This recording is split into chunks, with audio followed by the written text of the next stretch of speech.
En tant qu'entrepreneur, on ne peut pas tout faire. Et il faut accepter des fois de ne pas savoir faire. Et soit on délègue à des gens qui sont en interne, soit on délègue à l'externe, peu importe.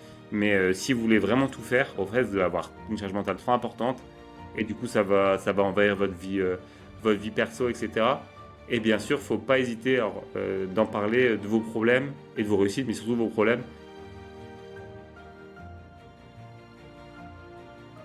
Euh, on a un réseau social, LinkedIn, qui montre que le monde de l'entrepreneuriat, c'est tout beau, c'est tout rose, on gagne tous 30 000 euros par mois, c'est pas ça la vraie vie. Il y a des moments difficiles, il y a des moments joyeux. Il faut fêter les moments joyeux et les moments difficiles, il faut en parler aussi. Il faut accepter qu'on n'est pas le meilleur. Ok, qu'on n'est pas le meilleur, que là on vient chercher un boulot. Alors moi je recrute beaucoup de juniors, donc c'est pas pareil quand c'est un senior.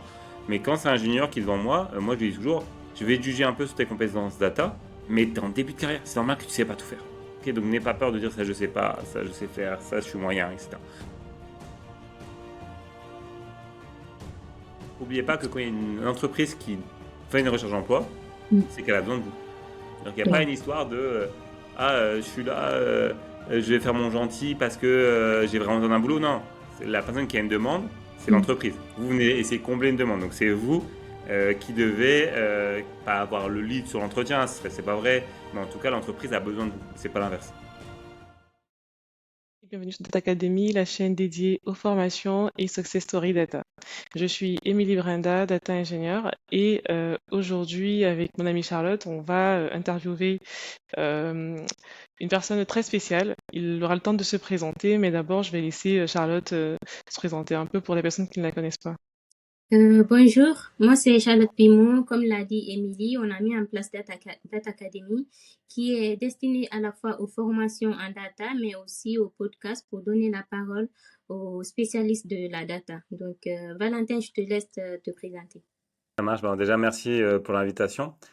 Du coup, moi, c'est Valentin. Je suis le fondateur et CEO d'une agence data qui s'appelle STK Data. On a une petite particularité chez nous, c'est qu'on accompagne les TPE, les PME sur leur début de vie en data. Cette agence, du coup, on est dans notre deuxième année et ce qui est cool, c'est qu'on fait une première année rentable et on voit qu'on a une demande de plus en plus importante parce que justement, les PME, les TPE, c'est des entreprises qui ont été souvent écartées de la data pour plein de raisons différentes. Et aujourd'hui, ils se Mhm. rendent bien compte que ça devient vital. Il y a même une stat qui est très forte, c'est qu'il y a 93% des dirigeants de PME, TPE qui pensent et qui sont convaincus que la data c'est crucial pour l'avenir de leur société. Donc ça, c'est mon agence et sûrement on en reviendra après. Mais avant ça, j'ai fait plein de choses. J'ai travaillé pendant 10 ans à data. Alors j'ai travaillé dans des grands groupes, j'ai travaillé pour Total, j'ai travaillé pour Cofidis, j'ai travaillé pour Yves Rocher, j'ai travaillé pour Match, j'ai travaillé aussi pour des plus petites structures. Mais j'ai toujours fait ce métier-là. Donc au début, il y a très longtemps, quand j'ai commencé, data scientist, data analyst, ça n'existait pas. On était Mhm. tous data marketeurs. On faisait du data mining. Et du coup, j'ai commencé comme ça ma carrière. Et petit à petit, j'ai enchaîné entre des missions directement chez client, des missions en prestataire, un peu de freelance. Et voilà, j'ai fait mon expérience comme ça. Et aujourd'hui, je suis content d'avoir monté mon entreprise. Et comme j'expliquais juste avant ce podcast, je suis aussi beaucoup impliqué dans la formation des futurs data scientists et data analysts de deux façons différentes. Je suis intervenant scolaire sur l'université de Lille, parce que je suis lillois, et sur des parcours. Ce que moi j'aime bien sur ce côté-là, c'est que je ne cours sur des parcours qui sont pas data. C'est-à-dire que je vais intervenir sur des parcours marketing, sur des parcours commerce, etc., pour justement leur expliquer à quel point la data c'est important pour leur métier. Alors qu'ils en font pas, mais il faut qu'ils commencent à comprendre, qu'ils arrivent à parler avec nous, parce qu'on a tendance à parler un peu technique, eux un peu Mhm. moins. Donc voilà, donc l'idée c'est comment la data peut s'intégrer dans les différents métiers. Et je suis aussi mentor sur un site qui s'appelle Open Classroom, qui fait beaucoup de reconversions professionnelles pour devenir data analyst, data scientist. Donc voilà sur le côté professionnel. À côté de ça, j'ai 32 ans, je suis lillois, je suis marié, deux enfants, et tout va bien. Voilà pour ma petite présentation. En tout cas, c'est une présentation très pertinente parce que du coup, on trouve plusieurs casquettes. D'abord, on a le data worker. C'est pour ça Hmm. que j'aime appeler les gens qui sont dans la data, qui, à travers les différentes expériences, a pu fonder une entreprise aujourd'hui et qui, après cela, forme aussi les jeunes de demain. Hmm. Donc, directement, ma question qui est de savoir qu'est-ce qui a été le déclic qui t'a poussé à passer de travailleur de la data à CEO d'une entreprise. Pourquoi cette transition-là? Alors du coup, comment expliquer ça plus simplement? En fait, il y a beaucoup de gens, avant de créer une boîte, ça fait des années, ils savent très bien qu'ils vont créer quelque chose, ils ont envie et ça fait partie de leur ADN. Moi, pas vraiment. Moi, je me suis jamais dit que j'allais créer ma boîte. C'est juste que j'ai toujours travaillé avant, j'ai toujours travaillé dans des grands groupes, comme je disais auparavant, et à un moment, j'ai changé totalement de cap et j'ai décidé de rejoindre une petite entreprise qui s'appelle mesopinions.com, qui est un site de pétition en ligne, bref, qui générait énormément de data, mais qui avait voilà, personne sur place pour les gérer. Et du coup, ils m'ont contacté, ils m'ont recruté pour justement créer ce pôle data. Et je me suis rendu compte que j'avais un peu une mauvaise image de la data. Pour moi, toutes les entreprises savaient ce que c'était la data. C'était logique pour eux d'en faire et qu'il n'y avait pas de besoin imminent d'aller contacter des plus petites structures parce que de base, ils savaient ce que c'était la data.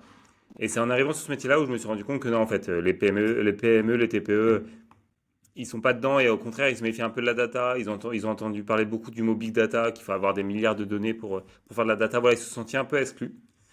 Et du coup, je suis resté 3 ans chez mesopinions.com, mais voilà, j'ai créé un club data pour échanger avec des CEO de PME. J'ai fait des salons, j'ai rencontré pas mal de monde, pas mal de patrons de petites entreprises, et je me suis rendu compte qu'il y avait une réelle demande et qu'on n'était pas, clairement, il n'y avait pas d'autre agence, en tout cas sur l'île, qui faisait ça. Et là, je me suis dit que voilà, j'avais vraiment envie de alors, éduquer le marché, j'aime pas ça parce que le mot éduquer, c'est pas bon.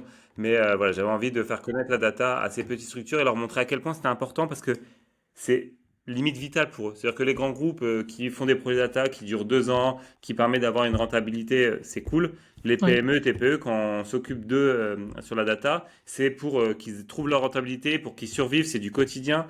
C'est des projets qui sont très courts, qui doivent durer au maximum 1 mois, 2 mois max. Du coup, on est sur une autre chose et c'est beaucoup plus parlant de travailler avec des PME parce qu'on voit les résultats tout de suite. Et voilà, donc c'est un peu tout ça qui a fait que je me suis lancé. Et je me sentais aussi prêt. Enfin voilà, après Ouais. 10 ans de travail dans la data, on commence à avoir une certaine légitimité. Alors on a toujours le syndrome de l'imposteur, hein, c'est courant jusqu'à la fin de la carrière, je pense. Mais en tout cas, on se sent plus à l'aise qu'au début de carrière. D'accord. Ouais. Après, il faut Ouais. savoir que toi, tu as un parcours plutôt technique. Ouais. Donc, est-ce que tu as suivi une formation pour tout ce qui est création d'entreprise, management, ou est-ce que tu t'es juste Ah, lancé dans ça et puis... ah non, alors, il y a deux questions. Sur la partie création d'entreprise, je suis un peu parti comme ça. Ouais, On y va et on verra bien. Aussi bien, je pense, c'est le conseil que je donne à tous ceux qui veulent se lancer. Si on attend qu'on soit parfait ou que ce soit parfait, on n'y va jamais. Donc ouais, voilà, j'avais pas les compétences pour créer la boîte, je savais pas dans quoi je me lançais, mais on l'a créé. Par contre, sur le côté management, dans mon expérience, j'ai assez vite managé des gens. Donc j'ai assez vite fait des formations. Avant tout ça, j'étais aussi arbitre de foot. Alors c'est quoi le rapport? C'est que quand on est arbitre de foot, j'étais à un niveau assez conséquent et du coup, on nous a appris aussi pas mal à gérer l'humain, à gérer les périodes de stress, à gérer les objectifs, etc. Donc non, j'avais déjà une bonne base, je pense, en management. Aujourd'hui encore, je continue à me former sur cette partie-là parce que j'ai un autre rôle, hein. C'est pas pareil d'être le manager que d'être le gérant. Du coup, j'ai un rôle et je continue à me former parce que j'ai un truc ultra important et je trouve que c'est, comment dire ça? C'est un peu bateau, mais c'est aussi l'avenir des boîtes. C'est que moi, je pars du principe que n'importe qui ne ferait. Enfin, tout le monde, si on payait pas les gens, ils viendraient pas au boulot. C'est normal, même moi ouais. aussi, je ferais pas ça gratuitement. Mais l'idée, c'est de mettre tout en place pour que les gens ils passent un bon moment en travaillant. Alors voilà, on préfère tous être dans notre famille, faire du sport, avoir nos amis, mais qu'au moins, ce soit le plus agréable possible. Et c'est ultra important de suivre des formations pour apprendre aussi les attentes des nouvelles générations. Alors, j'ai pas 50 ans, hein, mais j'ai quand même 32 ans. Donc, ceux qui arrivent là sur le marché, ils sont nés dans les années 2000, donc on n'a pas forcément les mêmes attentes pour le travail. Et du coup, je trouve que Ouais, c'est ultra important de continuer à se former pour en tout cas comprendre leurs attentes et pouvoir leur donner ce qu'ils ont envie d'avoir. d'accord. D'accord. Moi, j'ai l'impression que ça a été facile pour toi de décrocher tes premiers clients. Est-ce que c'est le cas? Parce que récemment, on a eu une personne qui s'est lancée à son propre compte et ça ne lui a pas forcément réussi parce qu'elle avait du mal à décrocher de nouveaux clients. Donc, est-ce que ça a été le cas pour toi? Comment tu t'y es pris? Alors, ça a été, en tout cas, le début, c'était assez facile parce que j'ai utilisé mes contacts. J'avais quand même un grand réseau. Comme je disais, j'avais créé un club data. Donc, un club qui permet de réunir des gens qui avaient envie de parler de data. Et c'est comme ça que j'ai trouvé mon premier client.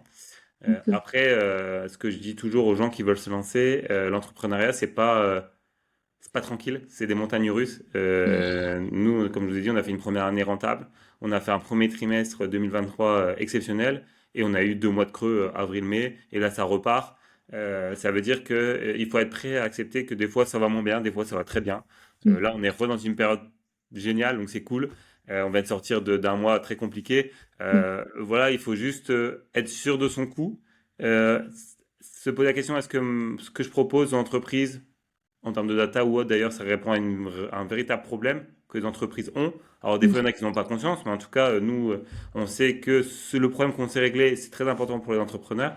Et si on sait le problème, on sait notre cible, on a les compétences, on surdélivre le client, qui est très important. C'est-à-dire qu'il y a payé pour une prestation, si on arrive à donner encore plus, c'est encore mieux. Et on est voilà et on a à peu près les reins solides pour pouvoir tenir quelques mois, même si des fois ça se passe mal. Il faut continuer. Par contre, il faut absolument pas que ça bouffe la vie privée. Il faut réussir Ouais. à savoir décrocher, etc. Même si je pense que c'est le plus compliqué dans l'entrepreneuriat, c'est savoir couper entre vie pro et vie perso. Tout à fait. Et du coup, quels sont les conseils que tu donnes aux gens pour savoir couper quand on est CEO? Et j'imagine quand on a du coup des employés. Ouais. Alors, je vais donner un conseil que je ne suis pas du tout. Alors, c'est souvent simple, hein, de donner des conseils qu'on n'applique pas. Mais du coup, le conseil que je donnerais, c'est vraiment de s'organiser pour avoir des moments où déjà on n'a pas de PC. Typiquement, moi, D'accord. les premières vacances que j'ai fait en tant qu'entrepreneur, j'ai pris mon PC avec. Jamais faire ça. Parce que voilà, jamais Ouais. faire ça. Essayer au maximum d'avoir un téléphone pro, un téléphone perso, chose que je n'ai pas. En tout cas, ça permet de dissocier vie pro, vie perso, et de se dire à un moment, on peut pas tout faire. On peut pas tout faire, il faut se faire accompagner. Nous, voilà, on n'a pas de commercial, ben là, on se fait accompagner. Bon, on en recherche un, mais on se fait accompagner. Si on est mauvais en com, on va se faire accompagner en com. Si les entreprises sont mauvaises en data, ils peuvent nous appeler. Voilà, l'idée, c'est vraiment de se dire, en tant qu'entrepreneur, on peut pas tout faire. Et il faut accepter des fois de pas savoir faire. Et soit on délègue à des gens qui sont en interne, soit on délègue à l'externe, peu importe. Mais si vous voulez vraiment tout faire, au fait, vous allez avoir une charge mentale trop importante. Et du coup, ça va envahir votre vie perso, etc. Et bien sûr, faut pas hésiter alors, d'en parler de vos problèmes et de vos réussites, mais surtout vos problèmes à votre entourage, votre femme, vos amis, etc. Parce que le fait d'en parler va permettre aussi de pas garder ça pour vous et que ça reste dans votre tête. Il faut exprimer et surtout les choses qui vont pas. On a un réseau social, LinkedIn, qui montre que le monde de l'entrepreneuriat, c'est tout beau, c'est tout rose, on gagne tous 30 000 euros par mois, c'est pas ça la vraie vie. Il y a des moments difficiles, il y a des moments joyeux. Il faut fêter les moments joyeux et les moments difficiles, il faut en parler aussi. D'accord. Après, on a l'opportunité aujourd'hui d'avoir un CEO parmi nous. Donc, on peut profiter pour lui demander des conseils par rapport aux jeunes qu'il recrute, Ouais. savoir enfin, quels sont les critères aujourd'hui qui te permettent de recruter des jeunes et sur quoi est-ce que tu mets l'accent pour que les jeunes qui cherchent justement un emploi dans la data puissent savoir sur quoi orienter leurs recherches. Bien sûr. Alors, moi, quand je recrute quelqu'un, j'ai toujours le même objectif. Ça veut dire que quand je recrute une personne, mon but, selon son niveau, bien sûr, c'est que dans 2, 3, 4, 5 ans, cette personne soit meilleure que moi techniquement. Ok. D'accord. C'est vraiment ultra important. Quand je vais recruter quelqu'un, il faut que je sens qu'il y a le potentiel de vouloir grandir. Et ça, pourquoi je raconte ça? Parce que c'est un frein des fois lors des recrutements, etc. Il faut accepter qu'on n'est pas le meilleur. Ok, qu'on n'est pas le meilleur, que là on vient chercher un boulot. Alors moi je recrute beaucoup de juniors, donc c'est pas pareil quand c'est un senior. Mais quand c'est un junior qui est devant moi, moi je lui dis toujours, je vais te juger un peu sur tes compétences data, mais tu es en début de carrière, c'est normal que tu sais pas tout faire. Ok, donc n'aie pas peur de dire ça je sais pas, ça je sais faire, ça je suis moyen, etc. Première chose, voilà, accepter ces difficultés. Et après, ce qu'il faut arrêter, en fait, la data, il y a 5 ans, il y avait beaucoup plus d'offres que de candidats. Maintenant, c'est un peu Ouais. inversé. Il y a eu beaucoup de formations, notamment avec Open Classroom. Il y a beaucoup de personnes qui pensent être data analyst, data scientist, et en vrai, ils ne sont pas vraiment. Enfin bref. Du coup, il y a beaucoup de candidats et il y a beaucoup de CV qui se ressemblent. Ok. Ouais. Moi, je dis toujours, si vous voulez vraiment vous démarquer, faites des projets si vous pouvez sur des choses que vous aimez. Typiquement, vous adorez le foot, faites des projets sur le foot, vous adorez le maquillage, faites des projets sur le maquillage, je sais pas. Pour sortir du lot, j'en ai eu marre par un moment, vous voyez tous, tout le monde avait fait le projet Titanic, c'est bien, Ouais. mais il y a quand même peu de boîtes qui vont dire, j'ai un candidat, il sait prédire s'il y a un iceberg, qui va survivre, qui va mourir. Euh, Trop bien, mais moi ça ne me sert à rien. Ok. Par contre, Ouais. un gars qui me dit, bah moi en fait, j'adore. j'adore les chaussures et je me suis dit, voilà, est-ce que il y a un modèle prédictif pour savoir est-ce que tel type de chaussures on peut les vendre, etc. Mais je vais dire, mais Mm. trop bien, même si je vends pas de chaussures, là, je vais dire, ok, bah, si c'est faire ça sur les chaussures, il va peut-être savoir faire ça sur ça, etc. Top. Donc faire des trucs que vous aimez bien et en plus, si vous en parlez avec passion, Mm. bah, tout de suite, c'est beaucoup mieux. Et après, l'autre chose, c'est que, et c'est difficile, hein, mais il faut accepter aussi des fois de pas pouvoir tout avoir. Ça veut dire que nous, on a des avantages, on a une petite structure, on a des avantages, on fait la semaine de 4 jours, on est assez Ouais, flexible sur les horaires, etc. Mais c'est difficile quand on est en premier emploi de dire je veux la semaine de 4 jours, je veux gagner 100 000 € par mois, je veux en plus être libre sur les horaires, je veux en plus faire que des missions data, je veux pas d'opérationnel. Voilà. Il faut réfléchir à quels sont les points les plus importants où c'est clairement non, s'il n'y a pas ça, c'est non, et les avantages un peu comment dire, superflus qu'on va pouvoir gagner au fil de sa carrière, mais il faut accepter, il faut se lancer quoi. Moi, quand j'ai commencé ma carrière, je pense que sur toute ma promo, j'ai dû accepter le deuxième ou troisième poste le moins payé. Ok, mais d'accord. je savais dans ma façon d'être que ça allait être un poste temporaire, ça allait être un tremplin. Mm. J'avais envie de me lancer. C'était une boîte de consulting. Je me dis, bah, vas-y, je vais prendre un peu d'expérience. Et après, j'ai vite progressé. Ouais. Donc, des fois, il faut accepter, voilà, tant pis, le salaire, c'était pas le plus important pour moi. C'était autre chose, bah, j'ai accepté ça. En tout cas, Il merci faut pour ces faire des conseils. compromis. Ouais, c'est ça. Les Mm. compromis, c'est important. Oui. Euh, mais par contre, un autre truc aussi, oubliez pas que quand il y a une entreprise qui fait une recherche d'emploi, Mm. c'est qu'elle a besoin de vous. Donc, il n'y a pas Oui. une histoire de je suis là, je vais faire mon gentil parce que j'ai vraiment besoin d'un boulot. Non, c'est la personne qui a une demande, c'est Mm. l'entreprise. Vous venez essayer de combler une demande. Donc, c'est vous qui devez pas avoir le lead sur l'entretien, c'est pas vrai, mais en tout cas, l'entreprise a besoin de vous. C'est pas l'inverse. D'accord. En tout cas, merci pour ces conseils, Valentin.